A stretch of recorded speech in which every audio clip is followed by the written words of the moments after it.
Painted application ધોરણ 6 થી 12ના વિદ્યાર્થીઓ માટે અપડેટ થઈ ચૂકી છે. આ એપ્લિકેશનમાં શું છે? બધા જ વિષયના વિડીયોઝ છે. ગુજરાતની બેસ્ટ ફેકલ્ટી દ્વારા લાઈવ લેક્ચર્સ છે. આઈએમપી પ્રશ્ન છે, ટેસ્ટ સિરીઝ છે અને ગુજરાતના તમામ વિદ્યાર્થીઓ સાથે તમે તમારી કમ્પેરિઝન કરી શકો છો. ગેમિફિકેશન છે અને બીજું ઘણું બધું. તો તમે એપ્લિકેશન ડાઉનલોડ ન કરી હોય તો ડિસ્ક્રિપ્શનમાં લિંક આપી છે. હમણાં જ પ્લે સ્ટોર ઉપર જાઓ અને એપ્લિકેશન ડાઉનલોડ કરો. ઘરે બેઠીને સરસ મજાનું ગુજરાતની જોરદાર ફેકલ્ટી સાથે ભણો, સારા માર્ક્સે પાસ થાઓ. આપણે આ ચેપ્ટરની અંદર આ બધું જોઈ નાખ્યું. નાણાં બજાર શું કહેવાય, એના અર્થ શું કહેવાય, લક્ષણો શું કહેવાય, બરાબર છે. અહીંયા સુધીનો ખ્યાલ આપણે જોયો હતો. પછી અહીંયા આપણે મૂડી બજારે કમ્પ્લીટ કરી નાખ્યું છે. અહીંયા આપણે પ્રાથમિક બજારે કમ્પ્લીટ કરી નાખ્યું છે, ગૌણ બજારે કમ્પ્લીટ કરી નાખ્યું છે, ડીમેટ એકાઉન્ટ જોઈ લીધું, ડિપોઝિટરી બી જોઈ લીધી, જામીનગીરી બહાર પડવાની પ્રક્રિયા જોઈ લીધી, સેબી જોઈ લીધું. આપણે આની અંદર આ એક પોઈન્ટ આપણો બાકી છે, એ છે આપણું આ નાણાં બજાર. આ નાણાં બજાર આપણે અહીંથી લઈને અહીંયા સુધીનું જોવાનું ખાલી બાકી છે, બરાબર છે. એ 99% આજે પૂરું થઈ જશે. લાવ ભાઈ પેન ક્યાં ગઈ? તો આ પોર્શન આપણે આખો પૂરો કરી નાખેલો છે. એમાં મૂડી બજાર કોને કહેવાય? બે પ્રકાર છે. ગૌણ બજાર એટલે શેર બજાર, આ નવી જામીનગીરીનું બજાર છે. આમાં બહાર પડે જામીનગીરીનું ખરીદ વેચાણ થાય છે. આમાં પ્રાથમિક બજાર સીડીએસ, એનએસડીએલ, એનએસસી, બીએસસી, સેબીના, ડીમેટ ને બધું જોવાનું હતું. આમાં આપણે એક મુદ્દો ઉમેરવાનો હતો, જે હતો ડીમેટ. તો ડીમેટ એકાઉન્ટ બી આપણે આની અંદર જોઈ લીધેલું છે. હવે આપણે આની અંદર આવવાનું છે. તો જો મૂડી બજાર હતું એ કેવું છે? તો કે લાંબા ગાળા માટેનું હતું. મેં લખાયું હતું, ક્યાં ગયું આમાં?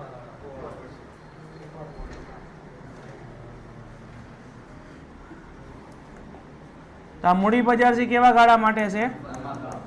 તો એ આ લાંબા ગાળા માટે હતું. આ આપણે પૂરું કરી નાખેલું છે. જ્યારે નાણાં બજાર છે કેવા ગાળા માટે છે? તો કે ટૂંકા ગાળા માટે છે. તો જ્યારે ટૂંકા ગાળાની નાણાંની જરૂર પડે ત્યારે આપણે અહીંયા નાણાં બજારમાંથી એટલે કે મની માર્કેટમાંથી પૈસા લેતા હોઈએ. લાંબા ગાળાની જરૂર પડે ત્યારે શેર અને ડિબેન્ચર બહાર પાડીને પૈસા લેતા હોય. એટલે પહેલી વસ્તુ આપણને ખબર પડી ગઈ કે નાણાં બજાર છે ટૂંકા ગાળા માટે હોય, બરાબર છે. બીજી આપણને ખબર પડી ગઈ કે નાણાં બજાર બે ભાગમાં વિભાજિત હોય, સંગઠિત અને અસંગઠિત. ત્રીજી આપણને ખબર પડી ગઈ કે સંગઠિત બજાર એટલે કે જેમાં સરકારના નિયમો અને કાયદાઓ લાગુ પડે, જે ધારા ધોરણ પ્રમાણે હાલતું હોય, બરાબર છે. જે અહીંયા શબ્દ આપણે એડ કરવાનો છે, જે ધારા ધોરણ પ્રમાણે ચાલતું. જ્યારે અસંગઠિત છે એ કેવું છે? જે નિયમોમાં કાયદાઓ કાંઈ લાગુ નથી પડતું, એટલે કે આ સી ધારા ધોરણ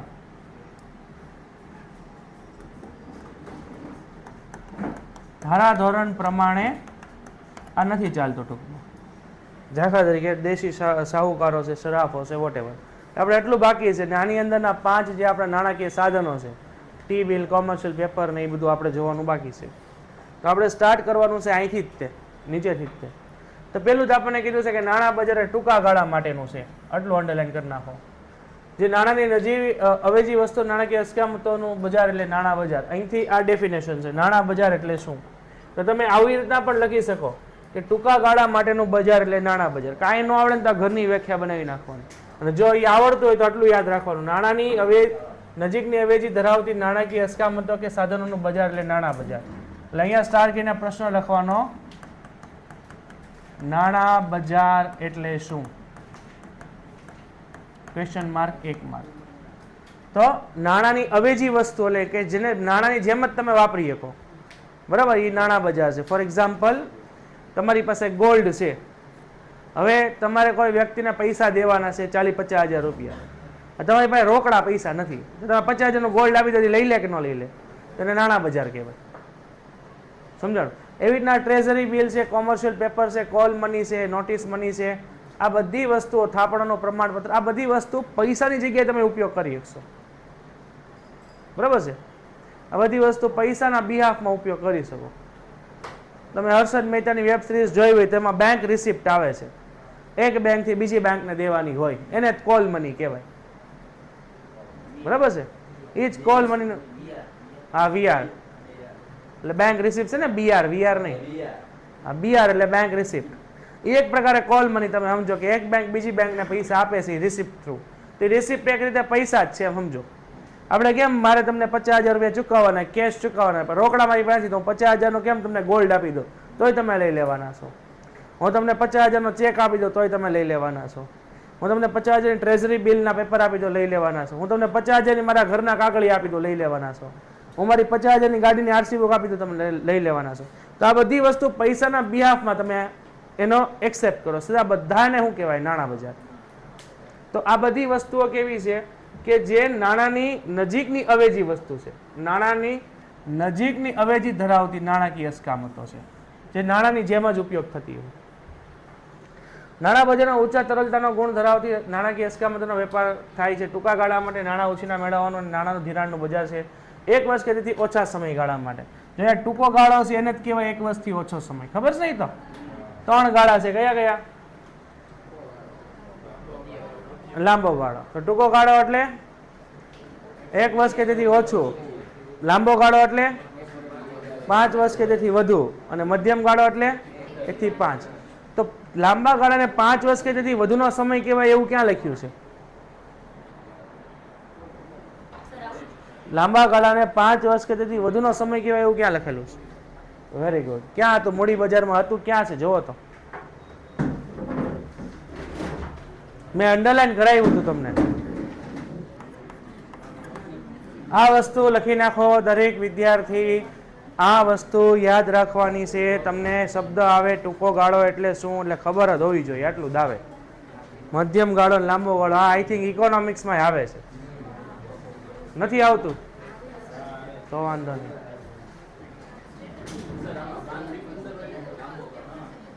પાંચ થી ગમે એટલા 500 વર્ષને લાંબો ગાળો જ કહેવાય. 5 વર્ષ કે તેથી વધુ બધું આવી ગયા એમાં. આ શું લેવા યાદ રાખવાનું છે? કારણ કે આગળ જે બધે ટ્રેઝરી બિલ ને કોમર્શિયલ પેપર ને આ બધાના સમયગાળા આવશે. આટલા સમય માટે બહાર પડે.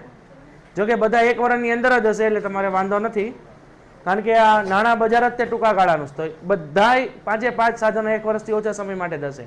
182 ખબર પડી ગઈ છે ભાઈ નાણાં બજાર છે ટૂંકા ગાળા માટે હોય.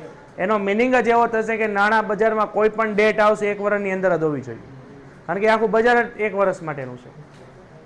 બરાબર ને? તો કોઈ પણ બિલ હોય 1 વર્ષથી વધારે સમય માટે બહાર નહીં પડે. આટલું પહેલા રેડી છે? ઓકે. તો નાણાં બજારમાં 2 પક્ષકાર હોય. પહેલો પક્ષકાર છે નાણાં ધીરનાર છે, અને બીજો છે એ નાણાં ઉછીના મેળવનાર છે. બરાબર? નાણાં ધીરનાર કોણ છે અને નાણાં ઉછીના મેળવનાર કોણ છે? નાણાં ધીરનાર ઉદાહરણ તરીકે તમે લખી શકો કે આને બેંક કહેવાય, પછી આને શાહુકાર કહેવાય, આને શરાફો કહેવાય, કોઈ પણ હોઈ શકે. અને નાણાં ઉછીના મેળવનાર કોણ છે? ગ્રાહકો છે.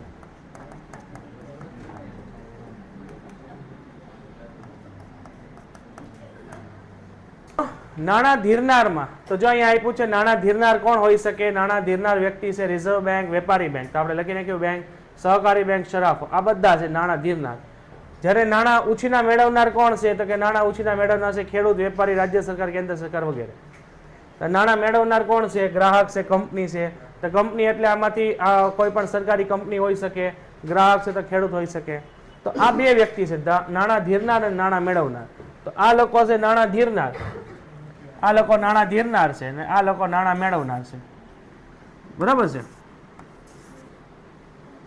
તો નાણાં બજારમાં શેર બજાર જેવું કોઈ ભૌતિક સ્થળ ન હોય, એટલે કે એ ગમે ત્યાં હોય. બરાબર છે? પૈસા જોવે 50,000 નીચે રોડ ઉપર ઉભો રહે છે, તો એ ઓફિસ ન હોય એની ટૂંકમાં. બરાબર છે? એટલે ગમે સ્થળે હોય. તમારે ફોર એક્ઝામ્પલ શેર માર્કેટનું કામ કરવું હોય તો BSE NSE માં જ જવું પડે, એ તમને મુંબઈમાં જ મળે. બરાબર? તમે બીજી બધી જગ્યાએ જાઓ ને બ્રાન્ચો હોય, પણ મેન તો મુંબઈ જ હોય. તમારે SBI નું કામ હોય તો તમને SBI ની બ્રાન્ચમાં જ મળે. એ તમે એક્સિસ બેંકમાં કરી જાઓ કે SBI નું કામ છે તે એવું ન થાય. ટૂંકમાં બેંક હોય ને એનું ભૌતિક સ્થળ હોય, એવી ના નાણાં બજારનું ભૌતિક સ્થળ હોય, પરંતુ એક જ સ્થળ ન હોય. શેર બજારની અંદર શું છે કે શેર બજારમાં કોઈ પણ કામ હોય ને તે BSE NSE ની ઓફિસમાં થતું. જ્યારે આની અંદર જેટલા બી કામ છે, ટ્રેઝરી બિલ એનું અલગ ઓફિસ હોય, એની અલગ જ આખી માર્કેટ હોય. કોમર્શિયલ વેપાર એની માર્કેટ અલગ હોય. બરાબર છે? એટલે અહીંયા જેટલા બી બજાર છે એ બધા અલગ અલગ બજાર છે, કોઈ એક બજારમાં બધું નથી. ટ્રેઝરી બિલનું માર્કેટ અલગ છે, કોમર્શિયલ પેપરનું માર્કેટ અલગ છે, કોલ મનીનું માર્કેટ આખું અલગ છે, આખી ડીલ જ અલગ છે. એટલે કોઈ એક જગ્યાએ આ હોય હશે નહીં. પરંતુ નાના વેપાર લેવડ દેવડની વિવિધ સંસ્થાઓનો સમૂહ છે. અહીંયા વિવિધ સંસ્થાઓ એટલે કે દરેક વસ્તુની અલગ અલગ ઓફિસ છે, અલગ અલગ કંપનીઓ છે. બરાબર છે? નાણાં બજારની ટૂંકી અને સરળ વ્યાખ્યા નીચે મુજબ છે. તો કે નાણાકીય મિલકતો જે ઊંચી તરલતા સાથે નાણાંની, એટલું જ યાદ રાખવાનું હો, નાણાંની નજીકની અવેજી વસ્તુ જે ધરાવે છે નાણાં બજાર છે. જો આ કાંઈ મગજ નો આમાં હાલે ને તો જો અહીંયા આપણે અંડરલાઈન કર્યું જ છે આ વ્યાખ્યા.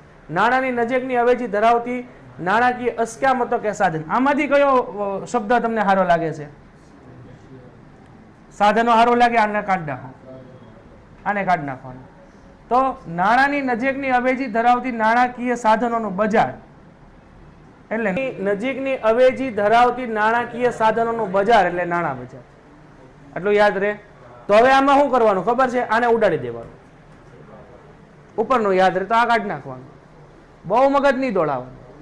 એક જ વ્યાખ્યા યાદ રાખવાની છે. ઉપરની રહી ગઈ ને એ મારા ખ્યાલથી હેલી છે.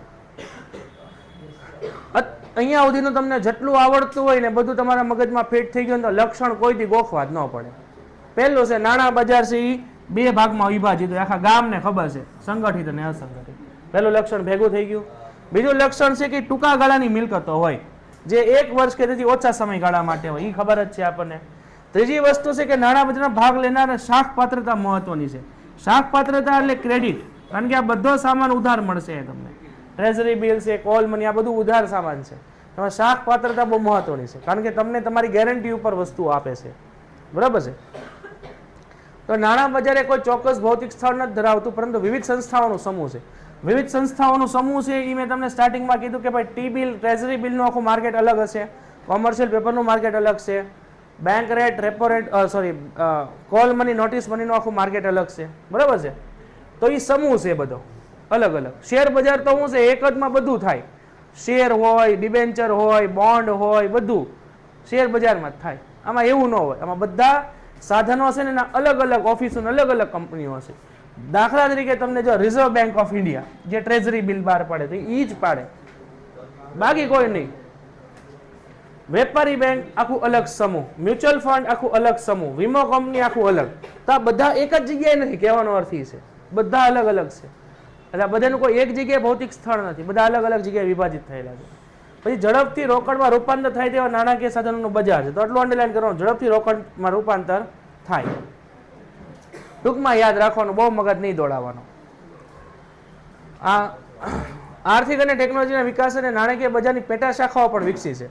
તો અહીંયા અંડરલાઈન કરો, નાણાં બજારની પેટા શાખાઓ વિકસી છે. જેમ કે call money, notice money, call money market, bond market, treasury bill market. એનો મિનિંગ શું? આ માર્કેટમાં શું ડીલ થતી હશે? કોલ મનીના માર્કેટમાં શેની ડીલ થતી હોય? એની સિવાય બીજું કાંઈ હોય? તે અલગ અલગ સમૂહ છે. પછી બોન્ડ માર્કેટમાં બોન્ડનું જ કામ હશે, બીજું કોઈ વસ્તુ નહીં હોય. ટ્રેઝરી બિલ માર્કેટમાં ટ્રેઝરી બિલ જ હશે. ગોલ્ડ માર્કેટમાં ગોલ્ડ જ હોય. સિલ્વર માર્કેટમાં સિલ્વર સિવાય બીજું કાંઈ ન હોય. બરાબર છે? જ્યારે આપણે શેર બજારની અંદર બધું મિક્સ હોય. તમારી પાસે ખાલી ડીમેટ એકાઉન્ટ હોવું જોઈએ, તમે બધી ડીલ કરી શકો. તમે ત્યાંથી ગોલ્ડ ખરીદી શકો, સિલ્વરે ખરીદી શકો, મ્યુચ્યુઅલ ફંડે કરી શકો, એસઆઈપી કરી શકો, એફએનઓ કરી શકો, લોંગ ટર્મ, શોર્ટ ટર્મ, જે મજા આવે કરી શકો, એફડી કરી શકો, એમાં બધું થાય. તો એ એક જ જગ્યાએ છે. આ બધું અલગ અલગ છે, કારણ કે બધાને અલગ અલગ ભાગ પાડી દીધેલા છે. મોટાભાગના નાણાકીય સાધનો દેવાના સાધનો છે. અહીંયા અંડરલાઈન કરજો, મોટાભાગના નાણાકીય સાધનો દેવાના સાધનો. દેવાના સાધનો એટલે આની અંદર શાખ પાત્રતા વધુ છે, કારણ કે આમાં શાખ પાત્રતા છે. એટલે આ બધો સામાન કેવો છે? ઉધાર, ગેરંટી ઉપર છે. બરાબર છે? આમાં સાધનોની સરખામણીમાં વધુ સલામત હોવાથી તેમાં જોખમનું તત્વ ઓછું છે, કારણ કે પૈસાની સામે આ વસ્તુનો ઉપયોગ તમે નાણાં તરીકે કરી શકો છો. તો તમને પૈસા ન મળે, તમે આને ડાયરેક્ટ વટાવી શકો. એટલે આ નેગોશિયેબલ ઇન્સ્ટ્રુમેન્ટ કહેવાય. નેગોશિયેબલ ઇન્સ્ટ્રુમેન્ટ એટલે હસ્તાંતર પાત્ર. મને ટ્રેઝરી બિલ મળ્યું, ભાઈ મારે ફોર એક્ઝામ્પલ આની પાછી 5 લાખ લેવાના, 10 લાખ લેવાના છે, તો મને એના ટ્રેઝરી બિલ આપી દે. મારે એને 10 લાખ દેવાના છે, એ ટ્રેઝરી બિલ હું આને આપી દઉં.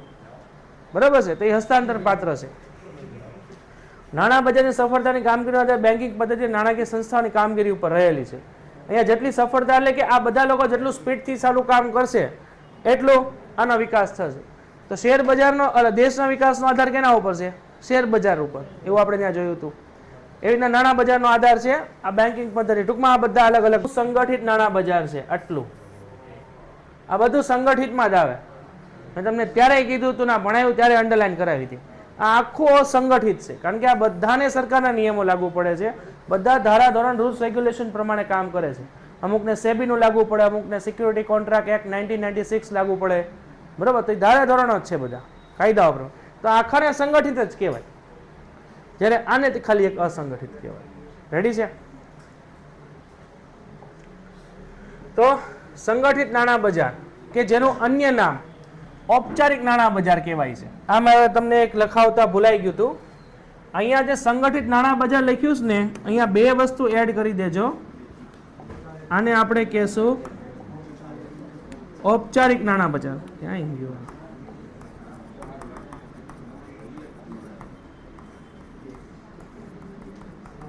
ઔપચારિક નાણાં બજાર, અને આને આપણે કહેશું અનૌપચારિક નાણાં બજાર.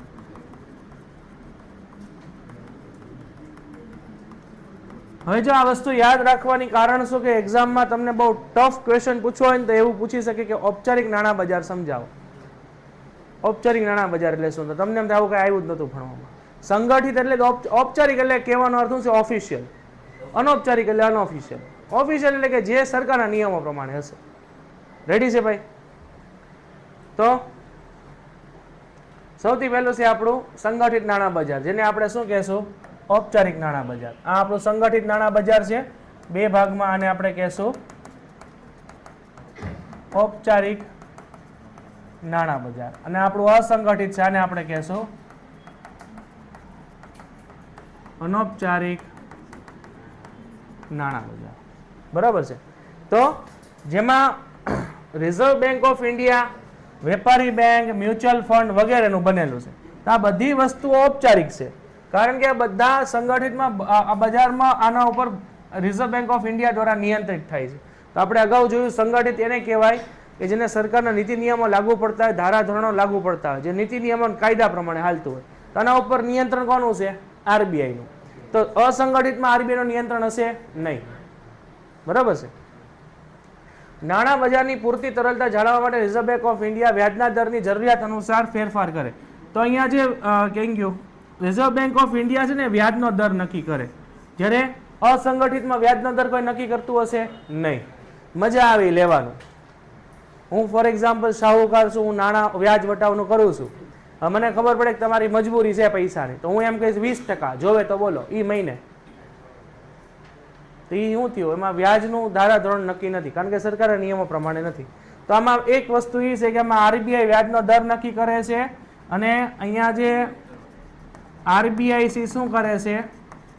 નિયંત્રણ કરે છે. આ એકે વસ્તુ અસંગઠિતમાં નહીં હોય.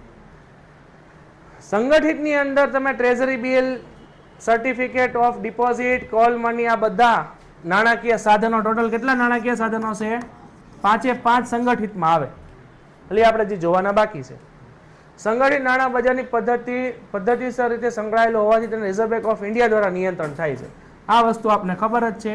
આટલી બે વસ્તુ યાદ રાખવાની છે, જેમાં આરબીઆઈ દ્વારા નિયંત્રિત છે અને આરબીઆઈ દ્વારા વ્યાજના દરે નિયંત્રિત છે. જેને આરબીઆઈના નીતિ નિયમો લાગુ પડશે, ઓલામાં કોઈનું લાગુ નહીં પડે.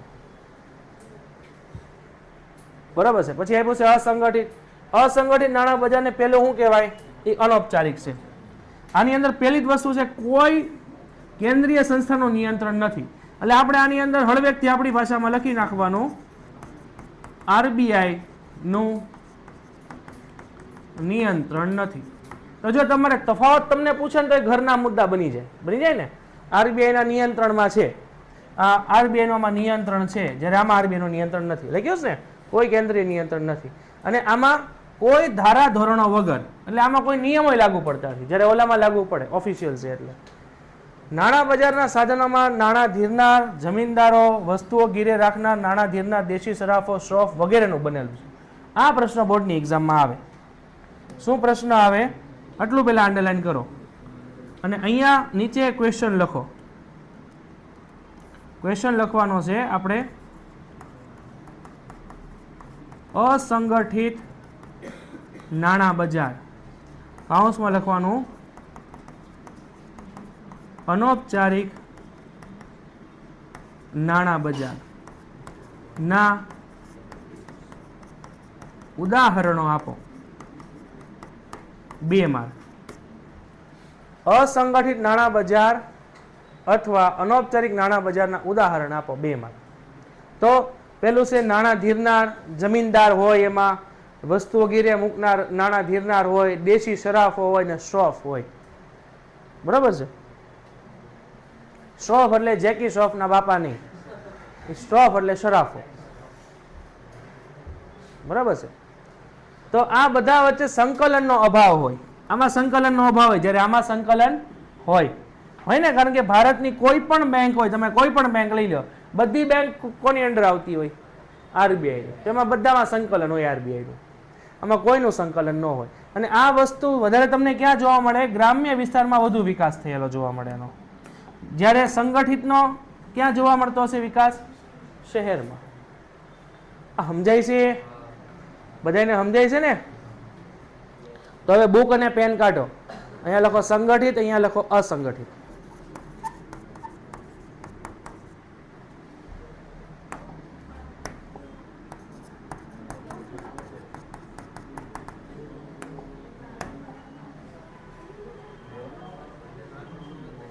પેન્ટેડ એપ્લિકેશન ધોરણ 6 થી 12ના વિદ્યાર્થીઓ માટે અપડેટ થઈ ચૂકી છે. આ એપ્લિકેશનમાં શું છે? બધા જ વિષયના વિડીયોઝ છે. ગુજરાતની બેસ્ટ ફેકલ્ટી દ્વારા લાઈવ લેક્ચર્સ છે, આઈએમપી પ્રશ્ન છે, ટેસ્ટ સિરીઝ છે અને ગુજરાતના તમામ વિદ્યાર્થીઓ સાથે તમે તમારી કમ્પેરિઝન કરી શકો છો. ગેમિફિકેશન છે અને બીજું ઘણું બધું. તો તમે એપ્લિકેશન ડાઉનલોડ ન કરી હોય તો ડિસ્ક્રિપ્શનમાં લિંક આપી છે. હમણાં જ પ્લે સ્ટોર ઉપર જાઓ અને એપ્લિકેશન ડાઉનલોડ કરો. ઘરે બેઠીને સરસ મજાનું ગુજરાતની જોરદાર ફેકલ્ટી સાથે ભણો, સારા માર્ક્સે પાસ થાઓ.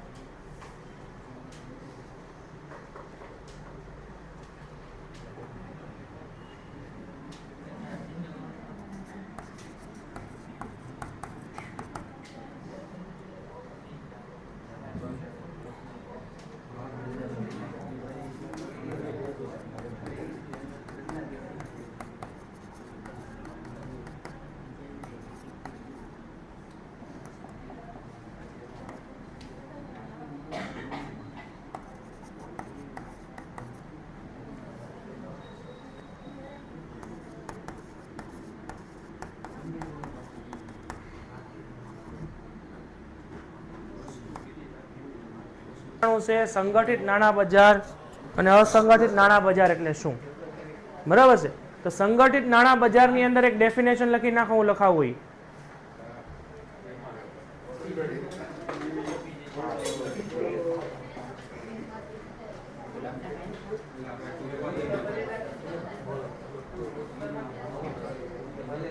એમાં લખો જે નાણાં બજારનું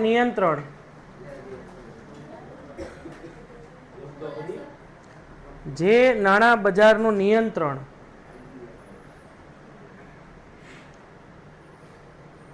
રિઝર્વ બેંક ઓફ ઇન્ડિયા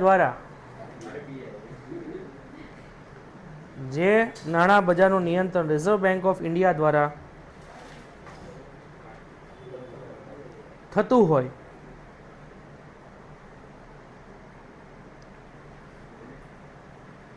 અને જેમાં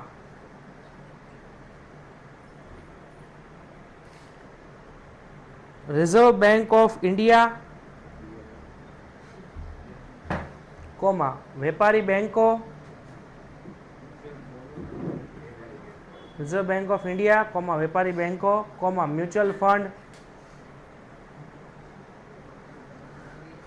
વગેરેનો સમાવેશ થતો હોય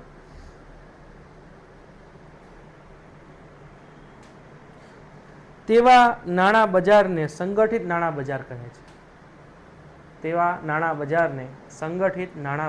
કહે છે.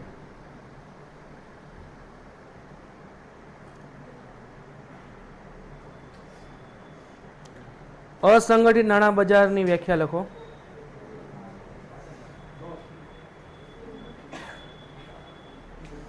ટોટલ આપણી પાસે 5 સાધનો છે. હવે આ બધા સાધનોની અંદર જો આ 5 સાધનો તમે નેટ ઉપર ખાલી સર્ચ કરશો ને, વોટ ઇઝ ટી બિલ અથવા ઇમેજ ઓફ ટી બિલ અથવા ટ્રેઝરી બિલ, તો આ બધાના ફોટા તમને મળી રહેશે. એટલે એકવાર જોઈ લેજો. આ બધા સર્ટિફિકેટ હોય, આ બધા ડોક્યુમેન્ટના પેપર હોય. આ 5 નામને ખાલી નેટ ઉપર સર્ચ કરી લેવાના અને ગૂગલમાં જઈને ઇમેજમાં વ્યૂ જાઓ અને તમને ફોટા મળી જશે, એટલે જોઈ લેજો. બરાબર છે, બધા પાસે મોબાઈલ છે જ તે. તો આ બધાની અંદર આપણે શું યાદ રાખવાનું છે? પેલું એ બધાનો સમય યાદ રાખવાનો છે. બીજું આ કોણ બહાર પાડી યાદ રાખવાનું છે. ત્રીજું આનું અન્ય નામ શું છે. આવા બધા મુદ્દા યાદ રાખવાના છે. તમને એક્ઝામમાં આવી રીતના જ પ્રશ્ન પૂછાશે, ટ્રેઝરી બિલ સમજાવો, 3 માર્ક અથવા 2 માર્કમાં. બરાબર છે, આમાં એવો પ્રશ્ન પૂછાય કે ટ્રેઝરી બિલ કોના દ્વારા બહાર પાડવામાં આવે છે, 1 માર્ક MCQ તરીકે. અથવા ટ્રેઝરી બિલનું અન્ય નામ શું છે, કેટલા દિવસ માટે છે, વોટ એવર. તો આમાં આપણે અંડરલાઈનો કરવાની છે 5 મુદ્દા, બીજું આમાં કાંઈ નથી કરવાનું આપણે. બરાબર છે. તો પહેલી અંડરલાઈન કરો, ટ્રેઝરી બિલને આપણે ટી બિલ કહેવાય. સૌથી છેલ્લે અંડરલાઈન કરો. હવે જો એક ફાયદો તમને આમાં શું થશે, તમને આ 5 સાધનોમાંથી કોઈ પણ એક્ઝામમાં પૂછશે ને આમાંથી આવશે ખરી એક, એ ફાઇનલ છે. 5 માંથી એક તમારી એક્ઝામમાં હશે, આમાંથી કોઈ પણ એક સમજાવો. તો પહેલો શું છાપવાનું? પહેલું એ જ છાપવાનું, આ ટૂંકા ગાળા માટેનું સાધન છે. શું છાપવાનું? ટૂંકા ગાળા માટેનું. બધામાં છાપી દેવાનું, કારણ કે આખું નાણાં બજાર ટૂંકા ગાળા માટેનું છે, બધા સાધનો ટૂંકા ગાળા માટેના હશે. બરાબર. તો પહેલો જ મુદ્દો એ છાપી દેવાનો. કોઈ પણ મુદ્દો પૂછાય આટલું છાપવાનું કે ટૂંકા ગાળા માટેનું નાણાકીય સાધન છે. તમને કોઈ પણ પૂછે, તમને કોમર્શિયલ પેપર પૂછે તો આ જ છાપી દેવાનું કે ભાઈ કોમર્શિયલ પેપર એ ટૂંકા ગાળા માટેનું નાણાકીય સાધન છે. બરાબર. તો એક મુદ્દો રેડી થઈ ગયો, ફિક્સ, એ છાપવાનું જ છે. બીજું આમાં અંડરલાઈન કરો, treasury bill reserve bank of India બહાર પાડે છે. સમગ્ર વિશ્વમાં ટ્રેઝરી બિલના નાણાં બજાર માટે મહત્વનું ઘટક છે. ટ્રેઝરી બિલ દ્વારા સરકાર ટૂંકા ગાળાની નાણાં ઉછીના મેળવી શકે. ટ્રેઝરી બિલની પરિપક્વતા અહીંયા અંડરલાઈન કરજો. પરિપક્વતાનો સમય 91 દિવસ હોય, 182 દિવસ અને 364 દિવસ હોય. ટ્રેઝરી બિલ શૂન્ય કૂપન બોન્ડ છે, કારણ કે ટ્રેઝરી બિલ ઉપર વ્યાજની ચૂકવણી થતી નથી. તો અહીંયા અંડરલાઈન કરો, ટ્રેઝરી બિલ પર વ્યાજની ચૂકવણી થતી નથી. આ બધા મુદ્દા બનાવવાના. ઘરની એક આખી શોર્ટ નોટ આપણે બનાવી નાખવાની કે જેમાં આપણે એટલું જ યાદ રાખવાનું. ટ્રેઝરી બિલ હેડિંગ આપી દેવાનું. ટ્રેઝરી બિલ એ ટૂંકા ગાળાનું સાધન છે. ટ્રેઝરી બિલ RBI દ્વારા બહાર પડે છે. ટ્રેઝરી બિલ 91 દિવસ, 182 દિવસ અને 364 દિવસ માટેની પરિપક્વતાનો સમય હોય છે. ટ્રેઝરી બિલ ઉપર વ્યાજ ચૂકવવાતું નથી. આવા મુદ્દા બહાર પાડવાના. બીજું, ટ્રેઝરી બિલ છે વટાવથી બહાર પાડવામાં આવે છે અને મૂળ કિંમતે પરત કરવામાં આવે છે. આ અંડરલાઈન કરવાની. ટ્રેઝરી બિલ વટાવથી બહાર પાડવામાં, મૂળ કિંમતે પરત કરવામાં આવે. બરાબર છે. ડિસ્કાઉન્ટમાં બહાર પાડવાનું અને મૂળ કિંમતે પરત કરવાનું. આવું કાંઈ યાદ નહીં રાખવાનું, દાખલા તરીકે વગેરે. બરાબર, એ તમારે સમજવાનું છે. 25,000નું ટ્રેઝરી બિલ 23,500માં બહાર પાડ્યો, એટલે ડિસ્કાઉન્ટમાં બહાર પાડ્યું અને પાકતી મુદતે મૂળ કિંમતે પરત કરવાનું. જેનાથી તફાવત છે, રોકાણકારને વ્યાજ મળી ગયું. કેટલું વ્યાજ મળી ગયું આમાં એને? 25,000નું ટ્રેઝરી બિલ હતું, મેં તમને 2300 ને 23,500 આપી દીધું. બરાબર છે. બરાબર. તો સામે જે 1,500 છે એ સામે વાળા વ્યક્તિને જે સામે વળતર મળી ગયું, એટલે એના પર વ્યાજ નહીં ચૂકવવાનું, ડિસ્કાઉન્ટમાં સસ્તામાં આપી દીધું. વચ્ચેનો ગેપ તમારો ફાયદો. આટલું યાદ રાખવાનું. શું યાદ રાખવાનું? ટ્રેઝરી બિલ એ ટૂંકા ગાળા માટેનું છે. ટ્રેઝરી બિલ છે એ RBI દ્વારા બહાર પડે છે. ટ્રેઝરી બિલ છે 91 દિવસ, 182 દિવસ અને 364 દિવસ માટે હોય. ટ્રેઝરી બિલ ઉપર વ્યાજ ચૂકવવાતું નથી. ટ્રેઝરી બિલ વટાવે બહાર પાડવામાં આવે અને મૂળ કિંમતે પરત કરવામાં આવે. ટ્રેઝરી બિલનું અન્ય નામ ટી બિલ છે. આટલું જોઈ લો. હાલો નહીં સમજશો તો ગાંડા થઈ જાઓ. ટ્રેઝરી બિલ ખાલી YouTube ઉપર એકવાર સર્ચ કરજો એટલે તમને ખબર પડે. એક્ઝામ ઓરિએન્ટેડ એટલું જ છે, બાકીનું કાંઈ નહીં. આ ઉદાહરણ કાંઈ મગજમાં નહીં ઉતારવાના. બરાબર છે. ખાલી એટલું જ યાદ રાખવાનું. એક ઘરે જાઓ ને એટલે એવું લાગે તો 5 મુદ્દા પતે ને પછી એક મસ્ત પેજ લેવાનું, એમાં હેડિંગ આપી દઉં ટ્રેઝરી બિલ, આ બધા મુદ્દા લખી નાખો. આટલું જ વાંચવાનું, ખોટું લોડ નહીં લેવાનું. હું તમને 5 કરાવી દઉં ત્યારે લખી નાખજો. અત્યારે ખાલી એટલું અંડરલાઈન કરી રાખો. આમાં આપણે એટલા જ મુદ્દા, કેટલા મુદ્દા થાય છે? 1, 2, 3, 4 ને 5 ને 6 મુદ્દા થઈ ગયા. 3 માર્કમાં 6 મુદ્દા ન લખવાના. કેટલા મુદ્દા લખવાના હોય? 4. તો જે મજા આવે લખી નાખવાનું. પેન્ટેડ એપ્લિકેશન ધોરણ 6 થી 12ના વિદ્યાર્થીઓ માટે અપડેટ થઈ ચૂકી છે. આ એપ્લિકેશનમાં શું છે? બધા જ વિષયના વિડીયોઝ છે. ગુજરાતની બેસ્ટ ફેકલ્ટી દ્વારા લાઈવ લેક્ચર્સ છે. IMP પ્રશ્ન છે, ટેસ્ટ સિરીઝ છે અને ગુજરાતના તમામ વિદ્યાર્થીઓ સાથે તમે તમારી કમ્પેરિઝન કરી શકો છો. ગેમિફિકેશન છે અને બીજું ઘણું બધું. તો તમે એપ્લિકેશન ડાઉનલોડ ન કરી હોય તો ડિસ્ક્રિપ્શનમાં લિંક આપી છે. હમણાં જ પ્લે સ્ટોર ઉપર જાઓ અને એપ્લિકેશન ડાઉનલોડ કરો. ઘરે બેઠીને સરસ મજાનું ગુજરાતની જોરદાર ફેકલ્ટી સાથે ભણો, સારા માર્ક્સે પાસ થાઓ.